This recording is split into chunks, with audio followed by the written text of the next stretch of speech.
Good evening, everyone.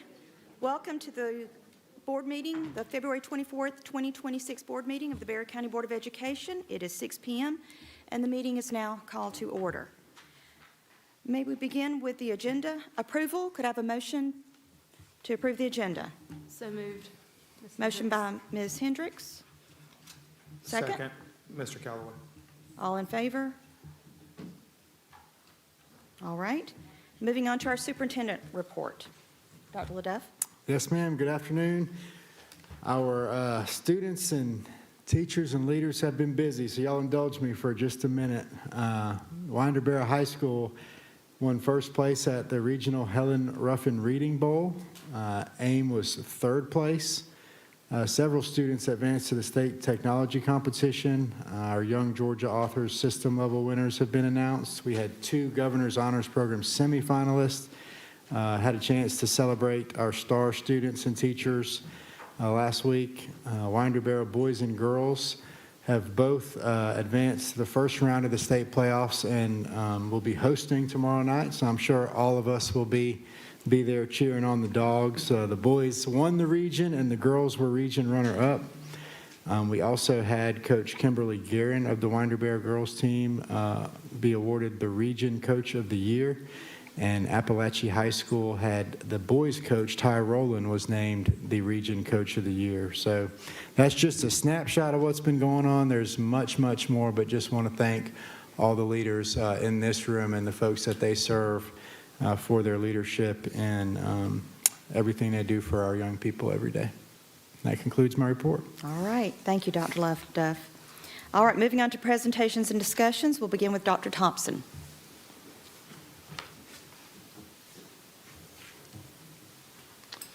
Good evening. We have 4 items of information and 1 action item for the board this evening. We'll begin with the January communications report. When I was up here last month, I was introducing the 100th day of school count, and I said, hopefully, we'll have all these students dressed as little old men and women, and Nicole will put that on our communications report, and behold, she has done just that. So you can see those wonderful 100th day of school pictures on the front page of the communications report, and then as you go through the rest of the report, you can see updates on all of the top stories and trends during the month of January for Barrow County Schools, and we appreciate her and her team doing a fantastic job along with all the folks at the schools doing great communication with our families. The second item of information, you have the 120th day count. I regret to inform you there is not a cute costume that goes with that particular day, but you can see our attendance trends. Although we are down from last year, it frankly has held very steady at that general level. So we have actually been kind of remarkably consistent these last few months. We sometimes see some decline in enrollment over the winter months. We have not actually seen that, but we've been maintaining pretty consistently. I'm going to minimize a little bit of up and down. I'm going to flip-flop a couple of items, and I'm going to ask Dr. Bowen to come up and give a short safety update on School Dog. Good evening. Again, School Dog is a safety tool that we use in Barrow County, and it allows us to log entries and walks around our buildings. And while it is a new venture as far as the entry of this information, it is not a new process as far as our administrators and our school resource officers traveling around our buildings, checking doors and checking floors and checking everything that goes into making our school building not only safe but also functional day to day. What School Dog does is it gives us a tool and a place where we can house this information, and therefore, from an accountability standpoint, it allows us to be able to go back and show and document all of these walks that you're doing every day anyway. So we're going to be periodically doing some reports to our board, both in the public reports that we can share here, but also we have some more specific executive reports we're working on that we will share in an executive session because it has some confidential safety information we want to keep private. But anyway, here's a quick look at some of the things that we can generate pretty quickly to show that, how many entries have we had so far, how many are praises, how many are concerns.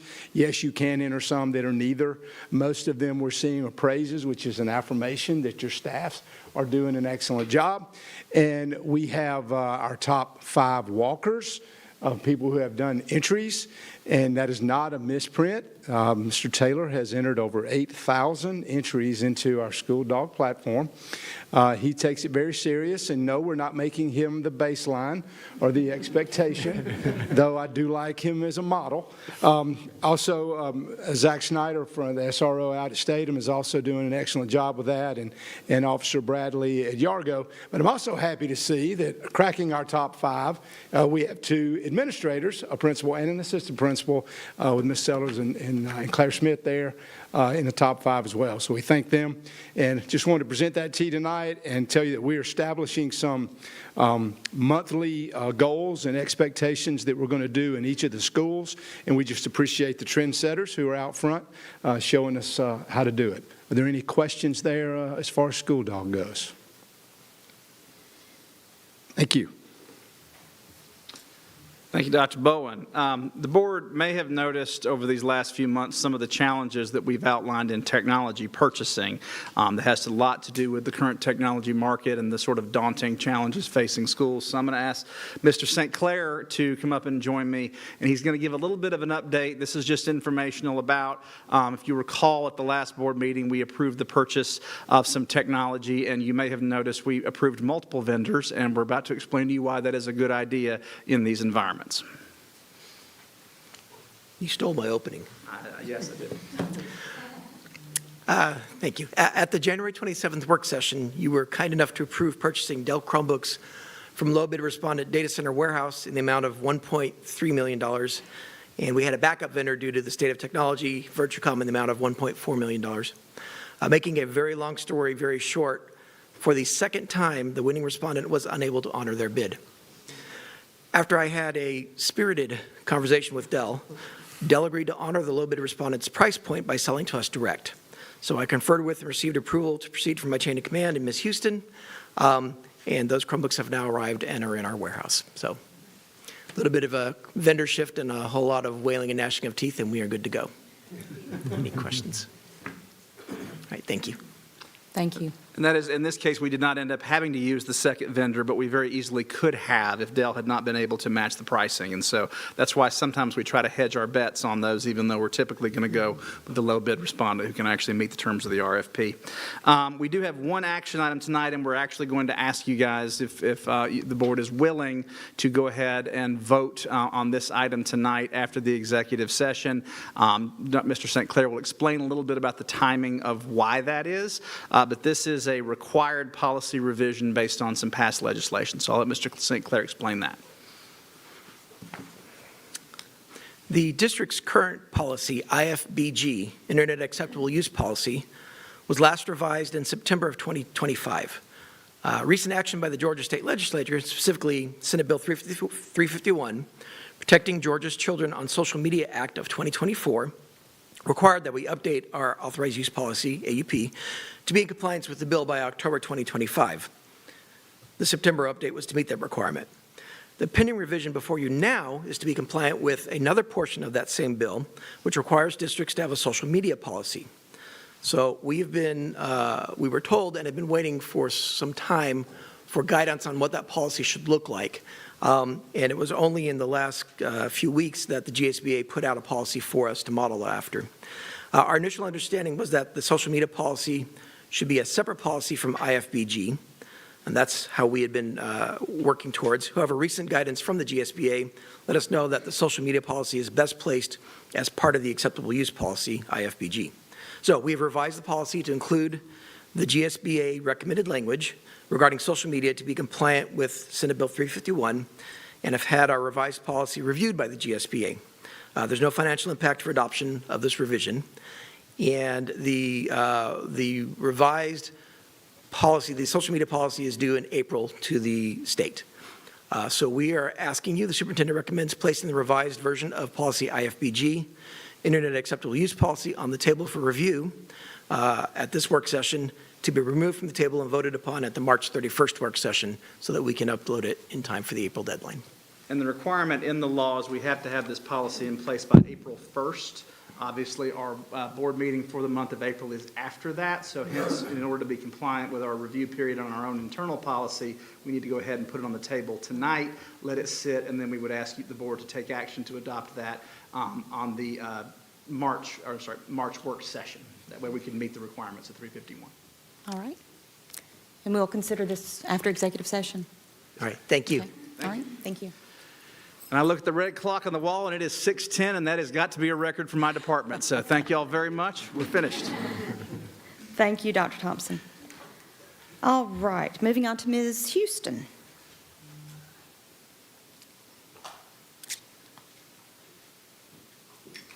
All right, all I have tonight is our audit report. Josh Carroll with Malden and Jenkins is going to go over our results of our 2025 financial audit.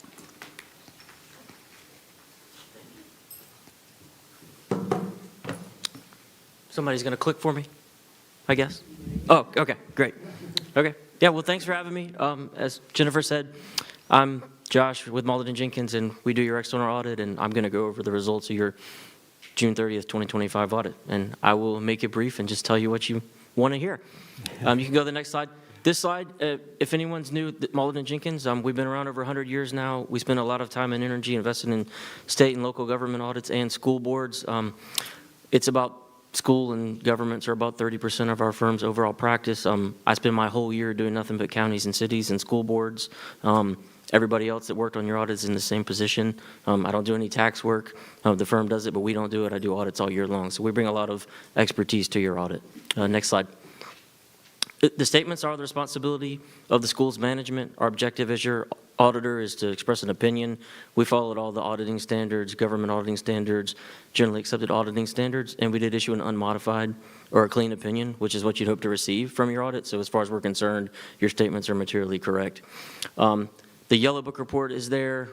We come in and we issue a report on compliance and control. We look at how you receipt cash, how you disperse cash, how you process credit card transactions, how you onboard an employee, terminate an employee, enter into contracts with vendors. We look at all your cycles and look at the controls and the segregation of duties you have, and you have great controls and segregation of duties. We don't have any comments there, so it's very clean.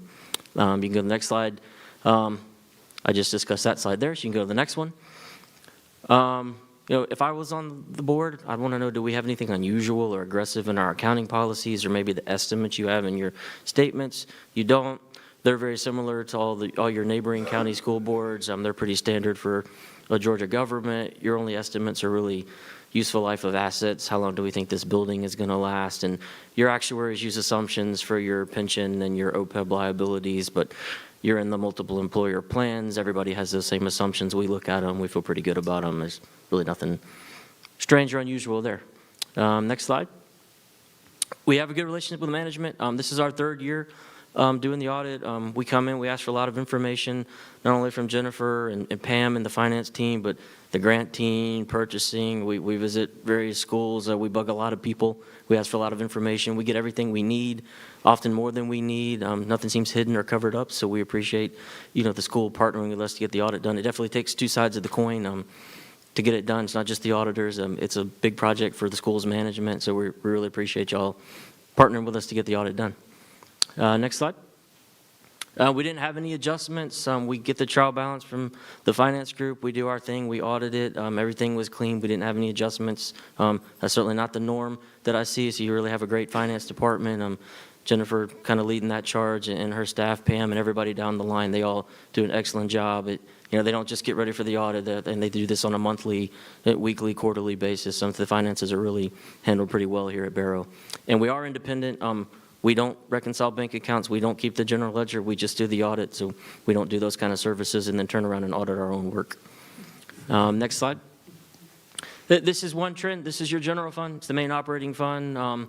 This kind of shows your change in fund balance. Another word for fund balance would be equity. You might recognize you kind of up and downs here. We're adding to the general fund balance, even though there's a big drop down from 22. The big swings there are mostly we had a lot of COVID money flow through Georgia and local school boards. We got lots and lots of money that we spent on lots of things, and that money's kind of fizzled out now. We're kind of really back to probably where we started before COVID happened in 2020. So it's kind of a little bit more normal operations, but we're still adding to fund balance, and the general fund's pretty healthy. So it's good to see. This is the only comment that we have. There's a code in Georgia that says you shouldn't have too much fund balance. Almost every school I have has it. All your neighbors have it. It's not that unusual, but it is sort of technically a violation. So we kind of cite it, but it costs more money to retain employees. Our pension and OPEB contributions go up every year, so I think it's good, and who knows what's going to happen. Maybe we might need it someday. But so we do continue to cite that, but it's not really something I think the board should be concerned with. Next slide. And we are a full-service EPA firm. We have a government advisory service group. We also have an IT group that's on the next slide. They do a lot of niche projects for local governments, school boards. They look at how are we operating. Maybe it's one department. Maybe it's all departments district-wide. Maybe it's one school. If there's something we have a concern with, they look at how are we being efficient and ultimately delivering services to the students of Barrow County. And the IT world this is kind of a reminder. Schools aren't immune to this. No one's too big or too small. I have clients almost every month. Someone gets hacked. It's usually an employee clicking on a link, so we want to remind you that make sure we're protecting the data that we have for our students and maybe their parents. Whatever we have, what are we doing to keep it protected? And it's ever changing, and I see it a lot, so it's just kind of a reminder. And we do have a group that works on those gap analysis. What do we have and what gaps might we have, and how could we maybe protect it better? If that's something the board's ever interested in hearing about, I'd be happy to let y'all know about it. And then next slide. And that's really it. I mean, GASB's busy. We'll implement those as they're coming along. We had a bunch of them the last few years. There's nothing real big on the horizon. And the last few slides, we do continue to provide free CPE to all of our clients. Jennifer and Pam, I know they attend, but anybody at Barrow is welcome to attend. They are heavy in accounting-based and government and school district accounting, but anybody's welcome to attend. And just kind of conclude, it was a clean audit. You have a healthy fund balance, and we really appreciate y'all partnering with us, to get the audit done. And if there's questions, I'm happy to answer them. Thank you so much. I do have one question.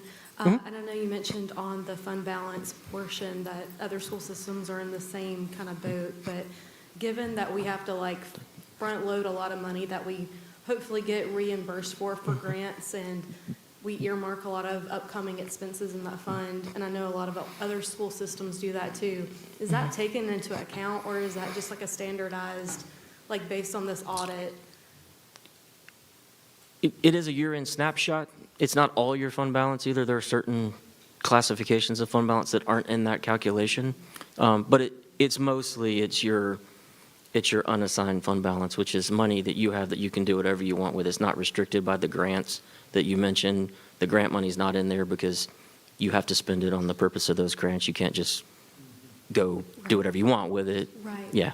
What is the recommended fund balance, or portion of a fund balance a school system should have based on Malden and Jenkins' recommendation? Yeah, it's a loaded question, but the GFOA is the standard setting body for local governments, and they kind of standardize what we do and what's in all the reports, not just school districts, but local governments, and they recommend 2 to 3 months of your annual expenses as a minimum basis, so that's 15 to 25%. So that's kind of what we go off of. If someone dips below that, we kind of get a little concerned. Okay. Thank you so much. Yeah. Thank you. Okay. Yeah. Thanks for having me. All right. And thank you, Ms. Houston, and your team. Can't get any better than that, so thanks. All right, moving on to Dr. Brown with our Chief Academic Officer report. Good evening. The Barrow County School System Chief Academic Office report contains 2 items of information. For our first item of information, Ms. Caitlin Maynard, our Technology Integration Specialist, will share a brief update about the Georgia Student Technology Competition.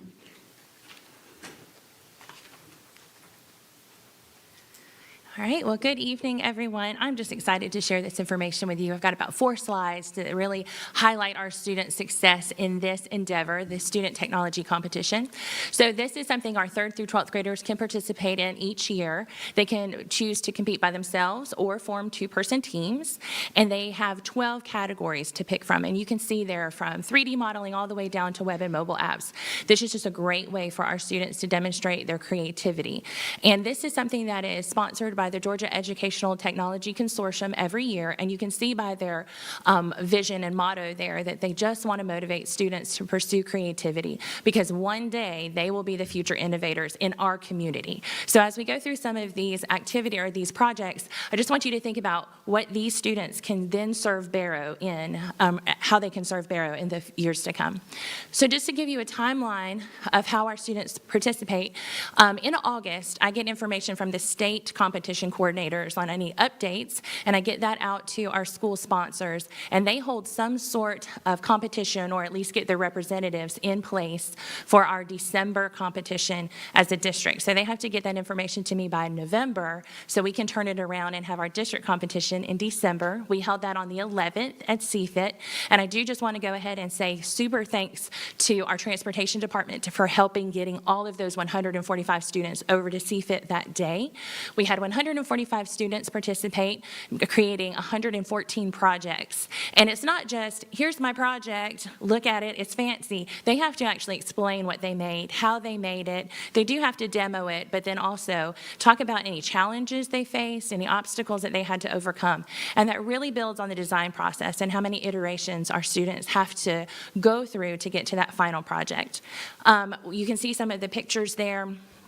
The demonstration of a robot, there's some coding that went with that robot, and then just how we had our judges just speak on the students' level about what they created. And it's really an awesome activity. If any of you, anybody in the room, interested in being judges next year, we would love to have you, because it is an awesome opportunity just to hear from each of these students. We did have 53 projects go on to represent us at the regional competition. It was scheduled to be held on January 31st, but as we all know, it's pretty snowy that day. We went ahead and had our second plan in place for them to create virtual videos for a virtual competition. And that was a lot of a heavy lift to just get all of that information in a 10-minute video. And one thing I was very nervous about is, would their energy and their excitement translate into a video? And sure enough, it did, because we have 24 projects going to state. So we're very excited about that. And that is going to be in a few weeks, March 14th in Henry County. Before I get to that final list of students, the next slide shows you some of their projects. So all of these are going to state. We've got, from the multimedia applications category, one of our high school students, she'd made a spreadsheet. And I know that may seem very simple, but she had to know what formulas to use in the different cells, what she wanted to conditionally format, and really have a handle of Excel for that particular project. The next one on that top row is from a third grader. She figured out how to create a sensor that would tell her when to water her plants. And I definitely need one of those. I may take that project. The third one in the row is a picture of an Appalachia high school football game referee.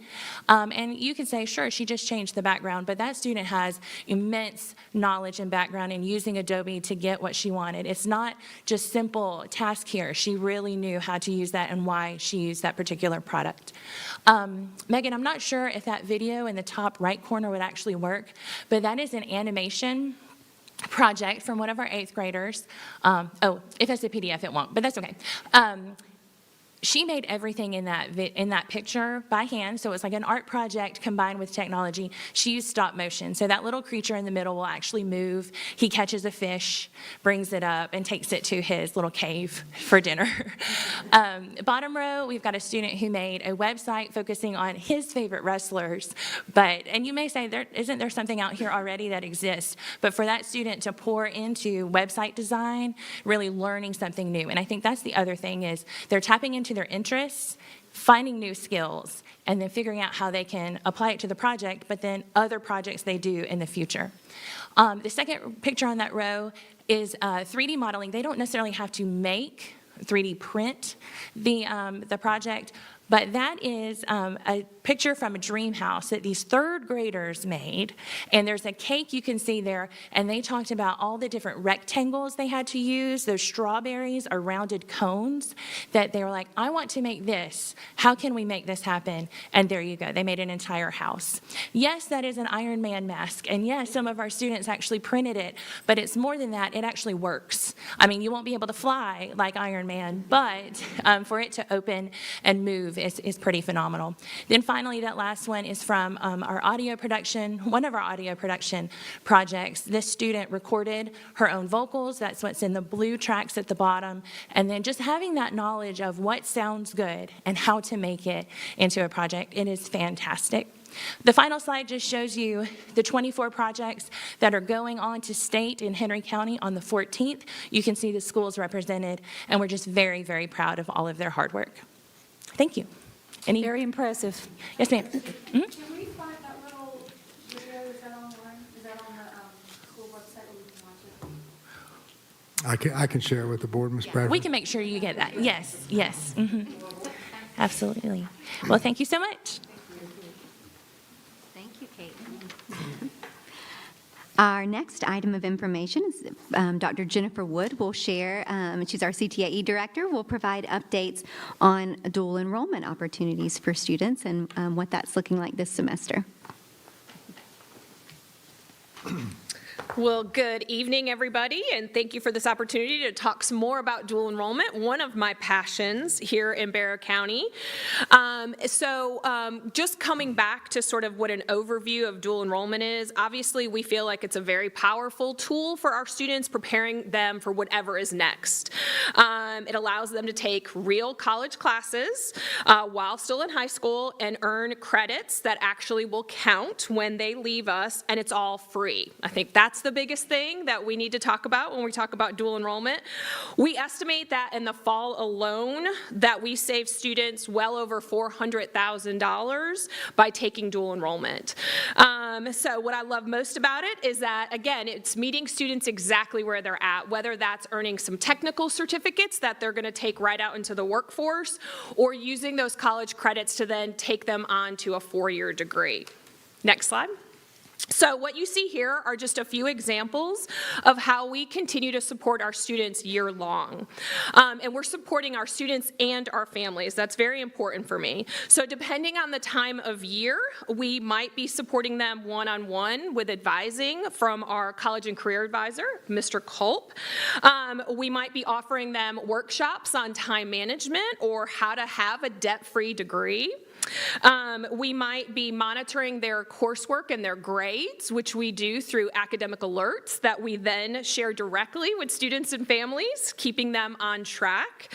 And very proud of that. I don't have that slide in here, but we, this past fall, have a 95% pass rate for our students, so that means they're passing those classes and earning college credits. We might be providing informational sessions to our families, and in the spring, which we just did, we reached typically over 400 brand new students and families. And so we were able to use the Performing Arts Center this time, which was a beautiful space to have everybody sit comfortably and hear us and see our presentation. And again, those are new families. So students that are currently enrolled in dual enrollment don't have to attend. So again, that's a huge reach for us as we're making sure that our students and families have all that information. Then we continue and we offer orientations for not only families in the fall, but then we do those in the fall for just students. So we make sure that our parents know. And then we're providing constant communication, whether that's through Remind and now Parent Square.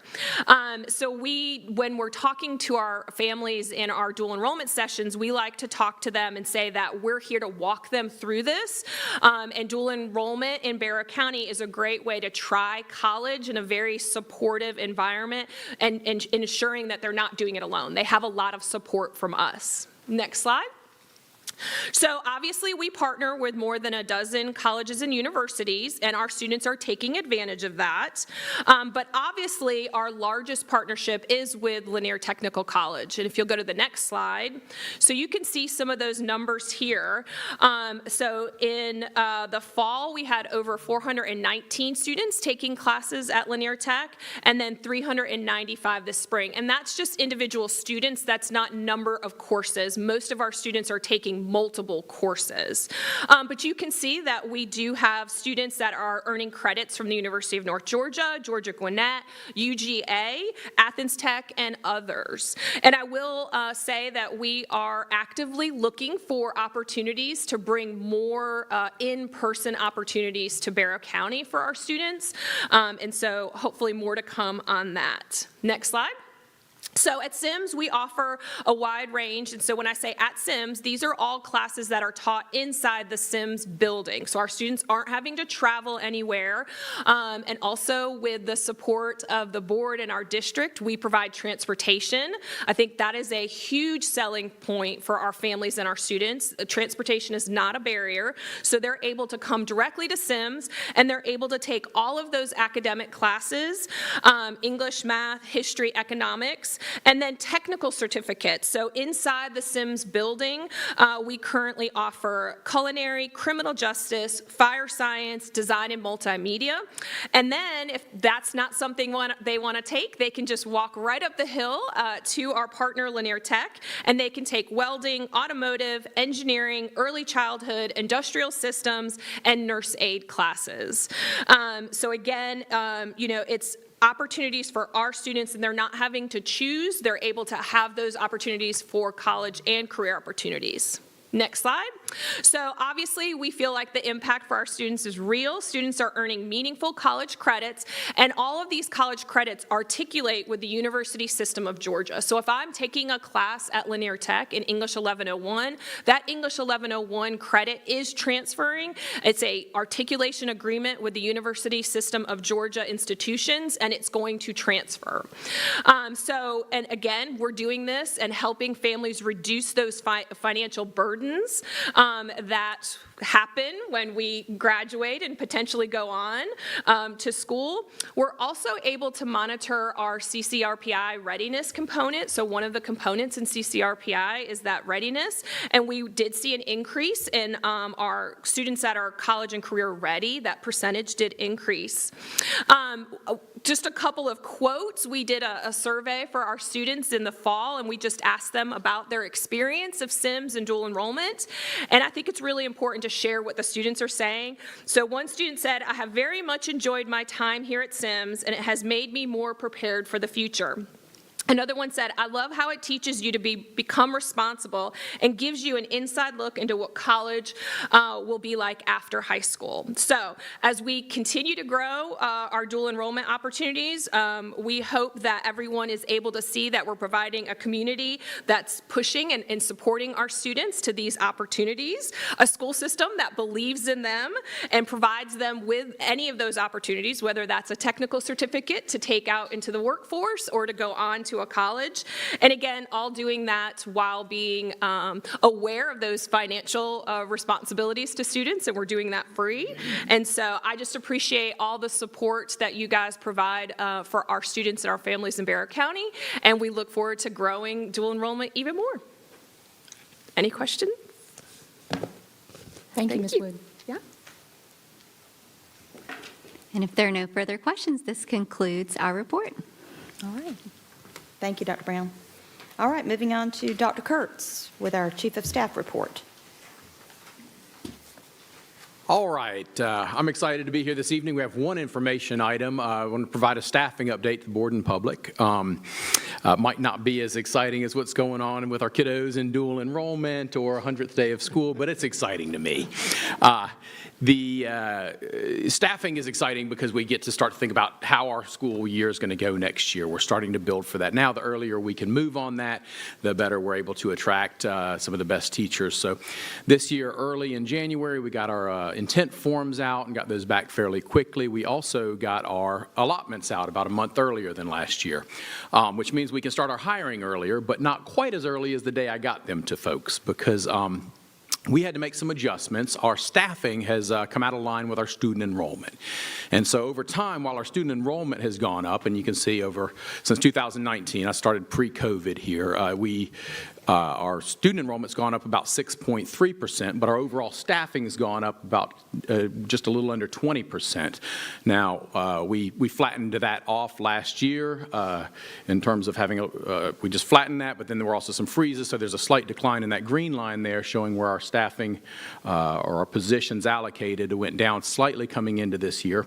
And then our enrollment went down even more than expected this year. We expected it to go up, and it went down, so we're making some adjustments for positions for next year. So while principals are happy to get their allotments, they weren't happy to know that now we have to look at what we're going to do with fewer positions because we have fewer students. Now, when I say fewer positions, that means we need fewer overall people. We still need lots of people. We have positions posted right now. Anybody that, this is not people losing their jobs over these things. We end up with enough turnover every year that what we're looking to do is make sure that we're hiring great folks as early as possible for almost every position. But first, we had to move folks internally to make sure that they were where the kids needed them to be. And so we've handled that with all of our special education positions, all of our high school general education positions, all of our elementary general education positions. The only ones where we still have a couple internal moves are in middle school. We have very few openings there to move, but we have a couple of moves we still need to make in middle school. I expect by the end of the week we will have those open to external hires also, which is still pretty early in the season. As you know, contracts will be voted on tonight here. We're a little bit ahead of many of the districts around us or in line with the districts around us. So it's a great time for us to start our recruiting in earnest and start to attract and hire some of those great folks. If you go on to the next slide, this kind of breaks down where the growth is by grade or by grade band, as well as where the staff growth is by position type. As we look at the position types there, the support staff would be sort of everything that's not administrative and not teaching. So that's kind of all others. And we see that our growth for students has been in the high school a lot, which means we're keeping kids in high school and hopefully having fewer dropouts. So I'm excited about that. We just need to make sure we're also staffing appropriately there.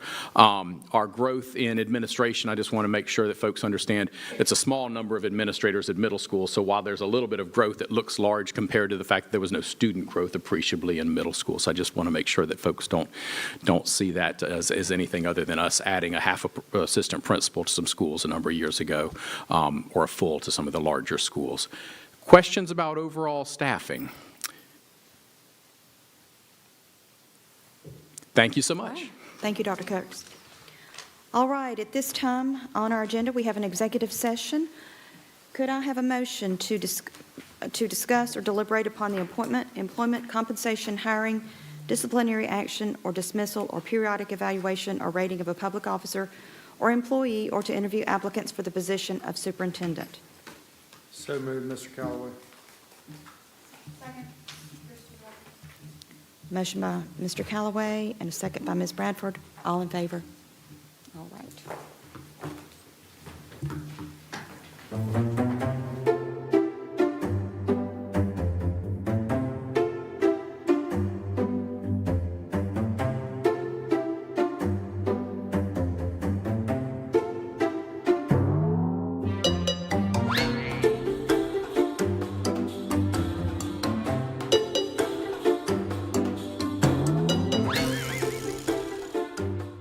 Hey everybody, have you ever seen this book?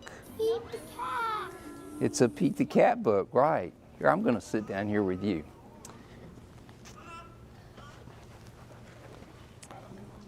So this is about going to the library. Who's ever been to the library? Me.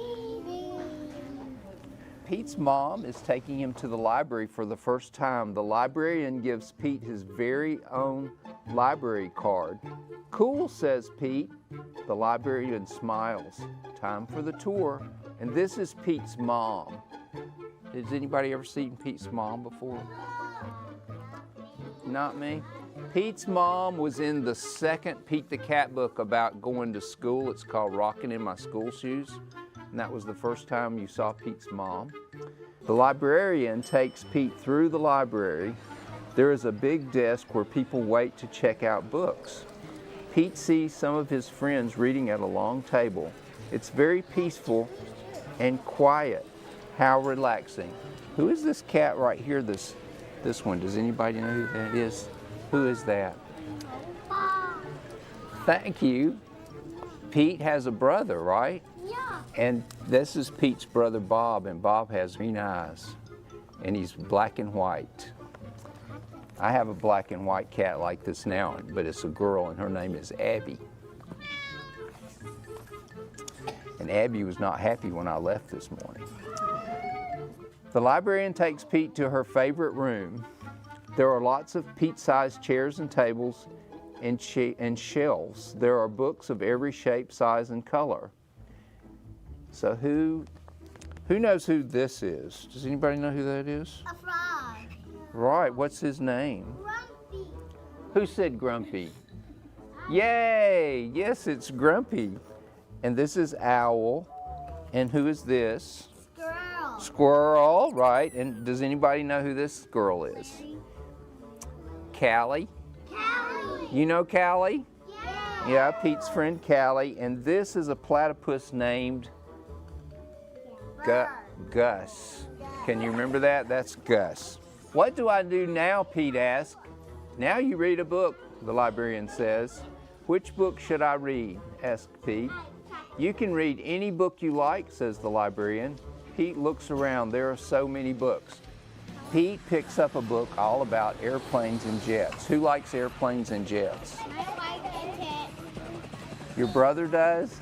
Yeah. He reads it and pretends he is a stunt pilot. He flies a super fast jet and does loop-the-loops and spirals high in the sky. Pete finds a book with dragons, wizards, and unicorns on the cover. He reads it and imagines that he is a powerful wizard using magic spells and a special wand to defend his castle against a fire-breathing dragon. So, what is a unicorn? What is it? It's a horse. A horse with what? A horn. A horn. Thank you. Very good. Next, Pete opens a book about spiders and insects. Ooh, spiders. I love spiders. He reads it and imagines that he is a scientist studying all types of critters in the wild. He has to be very still to study some of the critters. Who has seen a spider? Anybody? It's I've seen a lot. You've seen lots? I've seen a lot. Around Halloween, you saw 2 spiders in your house? And what about butterflies? Who knows butterflies? Then Pete chooses a book with all sorts of scary monsters on the cover. It is a book of fairy tales. Pete reads it and pretends that he is in a dark, spooky forest trying to outsmart a big bad wolf. Ooh, look at that wolf. That's a scary one. I drew that picture.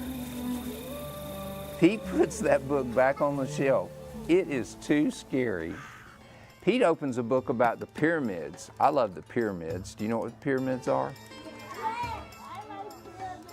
He reads it and pretends he is an explorer riding a, what is that? Camel across the desert, right. And climbing to the top of a giant, what is that? Pyramid. Who said that? Awesome. Awesome. And okay, here's a hard question. Who is that? A lion. They call it the Sphinx. You think you can remember that? Yeah. Oh, let me show you something while I'm thinking about it. Who knows who this is?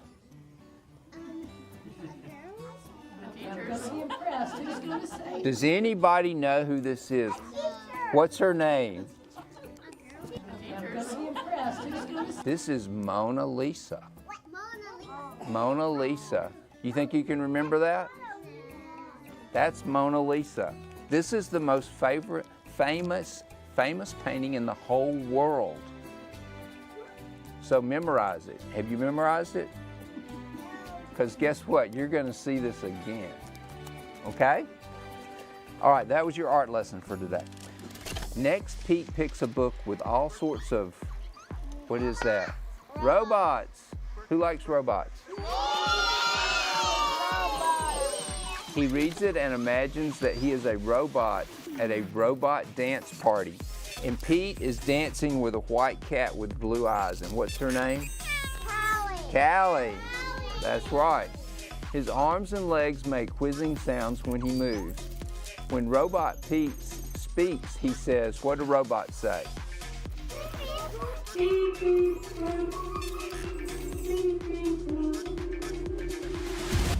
Next, Pete picks up a book about superheroes. Who likes superheroes? Me too. I like Batman. Do you like Batman? I like Spider-Man. You like Spider-Man? He reads it and makes believe that he is a superhero. He flies around the city in a colorful cape, chasing bad guys and saving the day. Then Pete spots a book about, what is that? A submarine, yes. He reads it and imagines that he is a scientist in a submarine deep in the Atlantic Ocean looking for, what is that? A whale. A whale, and what is that? A fuzz? Oh my goodness. Do you know what this green thing is? Who, what? What is it? Somebody said it, jellyfish? Jellyfish? What is that? What is that? Dolphin. I love kids. There are many wonderful books to read at the library. Pete can be whatever he imagines with a book. Reading is super groovy. The end.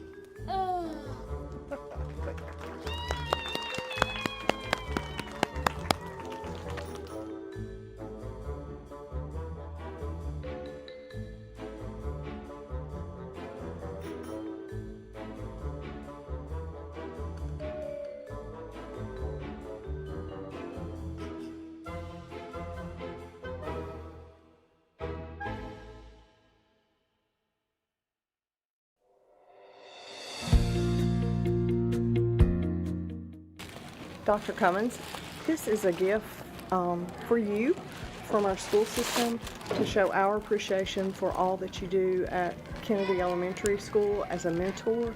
You have been nominated as Community Member of the Month, and we are just so appreciative of all that you do. Well, thank you very much. It's an honor. Hi, my name is Barbie Culp, and I am the Mentor Coordinator for Bear County Schools. I'm Amanda McClenny. I'm the full-time counselor at Kennedy Elementary. And my name is Tim Cummins. I'm a chiropractor and a mentor here through Bear County Schools. I have an office in Bethlehem called Infinity Wellness Center, where we just try to help people live healthier lives. I'm seeing a big impact on the students, and I know, like I've talked to Dr. Tim about, you know, it may not look immediately like it's making an impact because some of these kids have a lot that they are working on daily. It's not going to be an overnight change. But you can see a huge difference in these children whenever they have that consistent mentor. It was adorable at the beginning of this year because, like Dr. Tim said, he got started with his mentor last spring. And at the beginning of the year, before we could get everything going, the students finding me in the hallway and going, where's my doctor? Where's my doctor? Like ready to start back. And this is not a student that gets attached to people very easily. But you can tell he's very much attached to Dr. Tim. He wants to do well by him. He cares what he thinks. He wants to do better for him. So even though it's hard to see it on a overnight basis, it's making a big difference, him working with them. What it comes down to is, for me, it's like I like to just try to have impact on whatever it is I'm doing. So whether it's I'm working with my patients, trying to help them get through struggles and get healthier or whatever, but it's like how to have an impact. It's really to just, you just have to take the step and do it.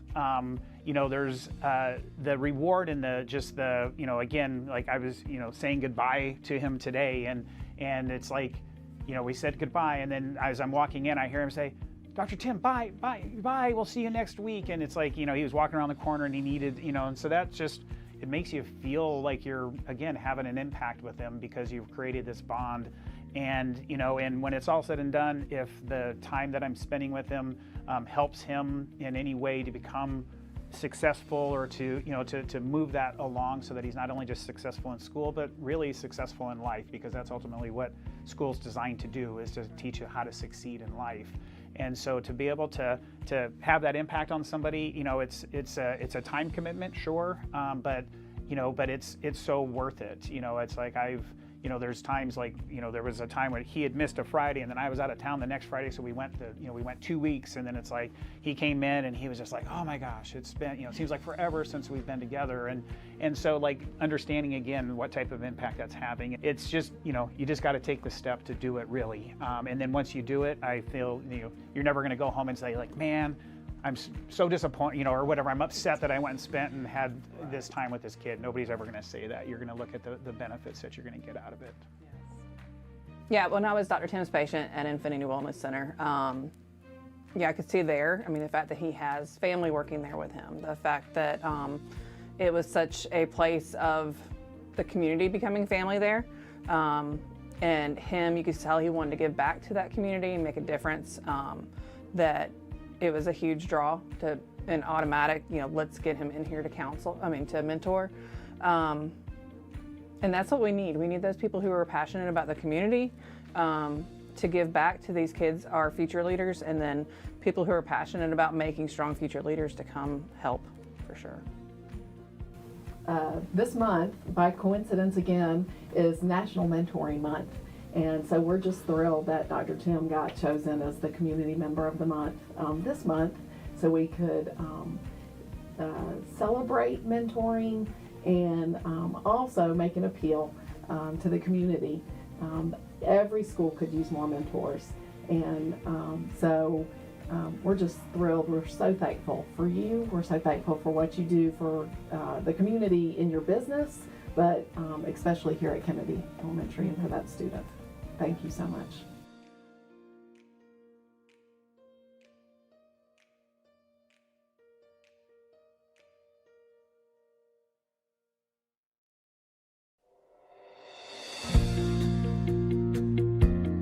So I wanted to give you this on behalf of Dr. McMichael for being recognized as November's Community Member of the Month, and we just appreciate all that you do for the school system, for students, and your caring attitude and everything that you were nominated. Thank you so much. You're welcome. Thank so you. sweet. I'm Rebecca Heiner. I'm the System of Care Coordinator for Advantage Behavioral Health. I'm the System of Care Coordinator. I cover all 10 of our counties that our Advantage covers. We're a community service board. So my role is to kind of step in and help fill the gaps with youth and families. I work with ages 5 to 26 and their families.